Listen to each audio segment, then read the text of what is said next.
ରାଜ୍ୟରେ ଆସନ୍ତା 2 ଦିନ ମଧ୍ୟରେ ଅର୍ଥାତ୍ କାଲିଠାରୁ ବର୍ଷା ହେବାର ସମ୍ଭାବନା ରହିଛି। ଏହି ନେଇ ଭୁବନେଶ୍ୱର ଆଞ୍ଚଳିକ ପାଣିପାଗ ବିଭାଗ ପକ୍ଷରୁ ସୂଚନା ଜାରି କରାଯାଇଛି।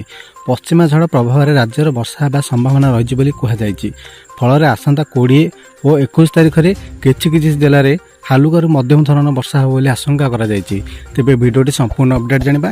ତେବେ ତା ପୂର୍ବରୁ ଭିଡ଼ିଓଟିକୁ ଲାଇକ୍ କରି ଚ୍ୟାନେଲଟି ସବସ୍କ୍ରାଇବ୍ କରି ପାଖରେ ଥିବା ବେଲ୍ ଆଇକନ୍ ଉପରେ କ୍ଲିକ୍ କରିଦିଅନ୍ତୁ।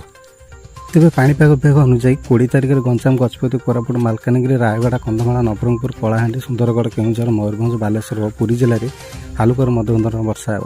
ଅନ୍ୟପଟେ 21 ତାରିଖ ଦିନ କେଉଁଝର, ମୟୂରଭଞ୍ଜ, ସୁନ୍ଦରଗଡ଼, ବାଲେଶ୍ୱର, ଭଦ୍ରକ, ମାଲକାନଗିରି, କୋରାପୁଟ ଓ ରାୟଗଡ଼ାରେ ହାଲୁକା ବର୍ଷା ହେବାର ସମ୍ଭାବନା ରହିଛି।